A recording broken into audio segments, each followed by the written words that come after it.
I am a mother, I am a wife, I am a sister, I am a college graduate, I am a first-time homeowner, I am a successful business owner, and I am a convicted felon. I graduated top of my high school class and went straight to Norfolk State University.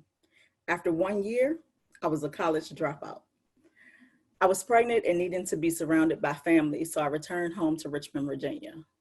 I took multiple jobs and ended up working at a body shop. It was clear as the only Black employee that I was only there to greet customers and answer phones. I was the help. After a year, work was slow, so I was laid off. With 3 kids under the age of 4, I decided to return to college to finish what I had started. I got a full-time job at a local hospital and returned to school full-time. I worked 7 p.m. to 7:30 a.m. 4 nights a week. I get off, rush to daycare, get my babies fed, get them on the bus, and then rush back across town to take my classes from 9 a.m. to 3 p.m. 5 days a week. No, I never slept. One day, after an exhausting night of baby delivery after delivery at work, I had just gotten home and there was a knock at the door. It was Norfolk Police. I was handcuffed in front of my kids and they were taken into CPS custody until I was released. My court-appointed attorney was absent at best. He never returned any of my calls. He didn't call one single witness that I asked him to. I was even surprised that he showed up to represent me on the day of court. I was the only Black face in a courtroom for 3 days, and at the end of it all, I was wrongfully convicted for a crime of embezzlement without one single dime to show for it. I returned to work as best I could, careful not to do anything to lose my job. I worked 11 nights straight. I trained across 3 departments. I trained my manager and staff. And after 6 years later, none of that mattered. I was fired because of my past conviction.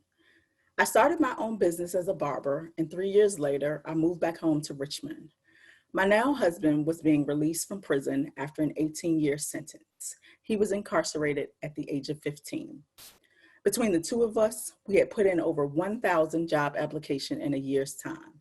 Neither of us received an interview, not even a call back. I was angry, I was frustrated, I was awakened. Did you know that a felony conviction comes with a sentence that lasts forever? A judge and jury gives out jail time, fines, fees, and restitution, but there's more. 90% of people who go to prison are eventually released back into our communities. There are over 46,000 collateral consequences that strip away at things like voting rights, employment opportunities, affordable housing, and social services programs. I wasn't even allowed to chaperone my kids on school field trips. The sentence never ends.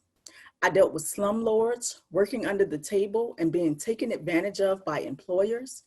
I even had to fight to keep my barber's license after a bout with cervical cancer. It took 16 months for my license to be reinstated, all because of a question about my past. My story is not unique.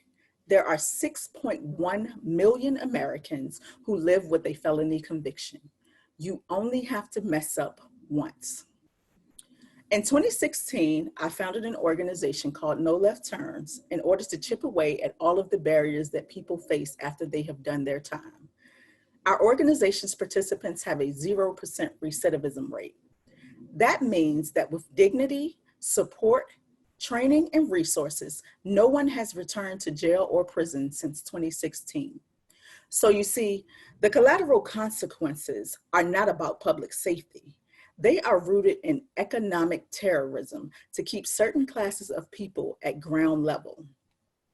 I began this talk with some of my successes because for far too long, my life has begun and ended with a question about my background.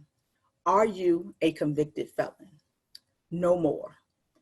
I'm asking you to join me in the fight to remove the background check question from all housing applications and limiting employment applications to the specifics of that job.